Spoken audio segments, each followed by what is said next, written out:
प्राकृतिक खेती की चर्चा को आज आगे बढ़ाते हैं और देखते हैं कि प्राकृतिक खेती के लिए सरकार की तरफ से किस तरह की सहायता उपलब्ध है।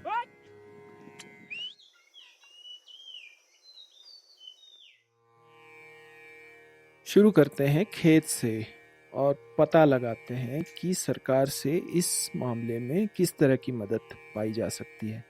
हमारी जो सॉइल है, मेन तो सॉइल ही होता है। सॉइल की अगर आप टेस्टिंग करते हो तो सॉइल में आपने जैसे मान लो डिपार्टमेंट के थ्रू कर लिया या आपने प्राइवेट किसी से कर लिया, तो उसमें आपको पता चलता है कि किस चीज की कमी है। कि जो बाहर की जो मान लो जैसे पिन वैली साइड है आपकी, मुर्गी की खाद होती है ना, वो ज्यादा यूज कर लेते हैं, या फिर नीचे बकरी की खाद। उनमें क्या होता है कि वो जो कुछ न्यूट्रिएंट्स होते हैं वो ज्यादा होते हैं, तो उसकी पीएच की जो लेवल है हमारी सॉइल की वो बढ़ा देते हैं।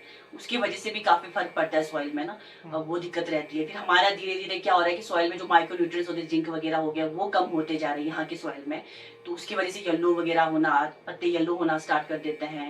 ये सब चीजें हैं जो ध्यान रखना पड़ेगा। सबसे जरूरी इसीलिए मेन है कि गोबर, मिट्टी, इन सब की जांच पहले ही हो जाए। यानी समय समय पर मिट्टी की टेस्टिंग करवाने में सरकार की मदद हो सकती है। अब देखते हैं कि बीज को लेकर क्या हुआ है। जैसे कि एक तो मार्केट के ऊपर, मार्केट में डिमांड आजकल पेंसिल वाली की है जिसमें ज्यादा दाने हो। और जो पहले की वैरायटी जैसे लिंकन होगी, बोनी किस्में है वो ना, उसमें दाने कम होते थे। तो प्रोडक्शन वाइज जो अभी लिंकन की तरफ जो, और जिसकी मार्केट वैल्यू मेनली तो मार्केट की वजह से भी है कि मार्केट में किसकी डिमांड ज्यादा है।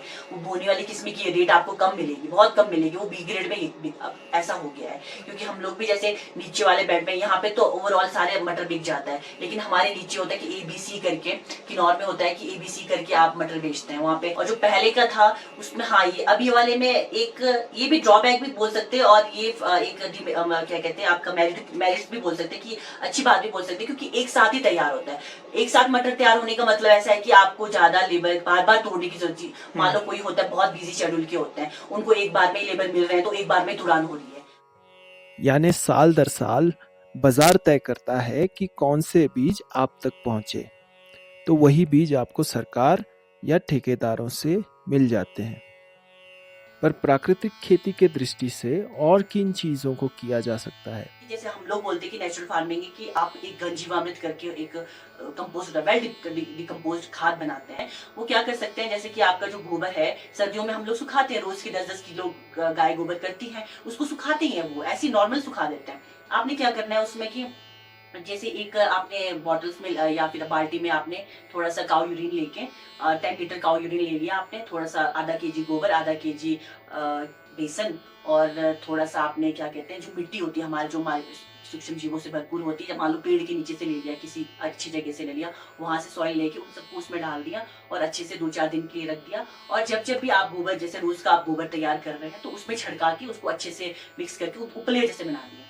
उपली बना के आपने क्या कर दिया, उसको अच्छे से सुखा के शेडी एरिया में सुखा के, दूसरे तीसरे दिन वो सूख जाएगा। उसके बाद आपने उसको क्रश करके एज अ, जैसे हम यूरिया जैसे बोलते हैं ना, यूरिया काम करेगा वो, जैसे कि नाइट्रोजन की कमी को पूरा करेगा। और वो उस समय डालना अच्छा रहेगा जब आप बिजाई कर रहे हैं ना, उस समय आप मटर के साथ डालोगे तो मतलब जर्मिनेशन जो है कि ऑटोमेटिकली जल्दी हो जाए। सॉल्यूशन ये है कि जब आप मटर जब भी इरिगेशन दे रहे हो, उसके बाद आप जीवामृत छिड़का दे, ताकि नाइट्रोजन की वो जो है ना, उसकी जो जर्मिनेशन हो रहा होता है, उससे पौधा जब बड़ा हो रहा होता है, अपने उसमें ग्रोथिंग पीरियड मतलब पीरियड में होता है, तो उस समय उसको नाइट्रोजन मिलेगा, तो खुराक मिलेगा, तो आप ऑटोमेटिकली पौधा जल्दी जल्दी बड़ा हो जाएगा, टाइमली बड़ा हो जाएगा।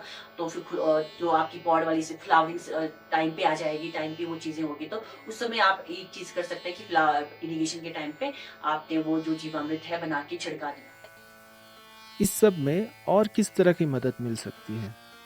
लोग आत्मा, जैसे हमारा सेंट्रल गवर्नमेंट की स्कीम है, इसके अंदर हमारे पास आत्मा में नेचुरल फार्मिंग का एक स्कीम है। दूसरा हम आत्मा के अंदर ट्रेनिंग्स, एक्सपोजर विजिट, डेमोस्ट्रेशंस हो गए, और फार्मर इंटरेक्शन कैंप वगैरह बहुत सारी चीजें करवाते हैं। जैसे कि नई नई जो टेक्नोलॉजी आ रही है, नई नई जो आपकी खेत कृषि की तकनीक है, उन चीज़ों के बारे में अवगत कराते हैं है ना।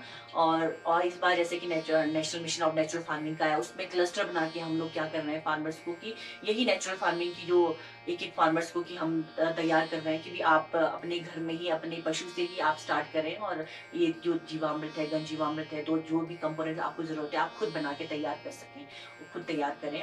उसके लिए भी हमारे पास सब्सिडी है, जैसे कि ड्रम के लिए हो गया, आपको 750 रुपीज़ पर ड्रम के ऊपर सब्सिडी है, प्लास्टिक की ड्रम जो भी आप लेना चाहते हैं। और दूसरा आप जैसे आपको गौमूत्र इकट्ठा करने के लिए एक शेड जैसा तैयार कर सकते हैं, उसके लिए भी सब्सिडी 8000 की। प्लस अगर आप कोई अच्छा गाय खरीदना चाहता है, वैसे नीचे हमने कहा गया देसी गाय, जो हमारी लोकल गाय होती है देसी गाय, यहाँ पे जैसे बहुत अच्छी नस्ल जैसी गाय साहिवाल, रेड सिंधी, वो सब चीज़ें तो यहाँ पे नहीं सर्वाइव कर पाएंगी क्योंकि वो गर्म इलाकों की गाय हैं। तो हमने क्या किया कि जो यहाँ की लोकल गाय दोगली टाइप्स की होती है, जो गाय ना सर जो क्रॉस ब्रीड वाली होती है, उनको उनकी ही गौमूत्र से ही हम लोगों को कह रहे हैं कि आप उनका ही उसी गाय को खरीद के उस गाय का गौमूत्र यूज करके तो यूज कर सकते हैं। दूसरा ऐसे कि उसमें भी सब्सिडी 25% ना, आप मान लो आप कोई भी गाय खरीदो, साथ में आपको ट्रांसपोर्टेशन की चार्जेस भी मिल जाएंगे आपको। और दूसरा है कि डेमो के माध्यम से हम लोग सीड भी वितरित करते हैं, जैसे हम चाह रहे हैं कि क्रॉप डाइवर्सिफिकेशन की तरफ जा रहे हैं थोड़ा थोड़ा, कि ताकि फार्मर्स खुद तो थोड़ा बहुत अपने किचन गार्डन में तो तैयार करे ही करे, खुद तो खाएगा, तो 3-4 महीना ऐसा हो कि वो खुद अपनी फ्रेश वेजिटेबल्स खाएं उनको। और दूसरा ये कि हम लोग ग्रुप बनाते हैं सर ना, जैसे लेडीजों का ग्रुप हो गया, सेल्फ हेल्प ग्रुप, जैसे वुमेन फूड सिक्योरिटी ग्रुप, जैसे नाम हमने वो दिया है वुमेन फूड सिक्योरिटी ग्रुप की। जो महिला वो है किसान है, वो अपने आप ही जैसे कि कैश क्रॉप के साथ साथ आप और चीजें एक्टिविटी करके अपना जो इनकम है वो जनरेट कर सकें। जैसे अपने लिए ही मान लो जी आप ग्रुप में कोई कार्य कर रहे हैं, जो और स्कीमें भी है ग्रुप में कार्य करके ना, जब बुनाई का होता है तो हमारा खेती का है कि आप खेती में ग्रुप बना के कोई एक साल आपने इनको खेत दे दिया, एक खेत में हम लोग कुछ भी मटर लगा रहे हैं, हमारी सहायता से मटर उनको 10,000 की वो है प्रावधान है कि आप हेल्पिंग सहायता राशि जैसे देते हैं ना हम उनको, कि वो बीज खरीद लेंगे, उसके बाद फिर जो खेत में डालते हैं, जो कुछ भी करना चाहते हैं, कुछ भी खरीदना चाहते हैं अपने अकॉर्डिंगली वो डाल के, मान लो अब यहाँ पे जो फार्मर्स थे वो ग्रुप चाह रही है कि वो गोभी लगा के पनीरी लगा के बेचे, तो हम लोग ये कर रहे हैं कि जैसे हमारे काफी ग्रुप्स हैं, वो लोग टमाटर और गोभी, ब्रोकली, इन सब की पनीरी लगा के बेचते हैं।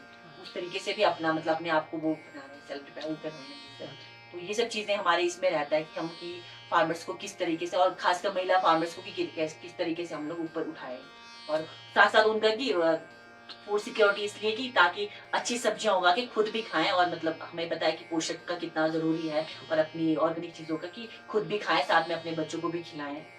यानी प्राकृतिक खेती अपनाने के लिए कई सारी तकनीकी और आर्थिक योजनाएं उपलब्ध हैं जिनका फायदा आप ले सकते हैं।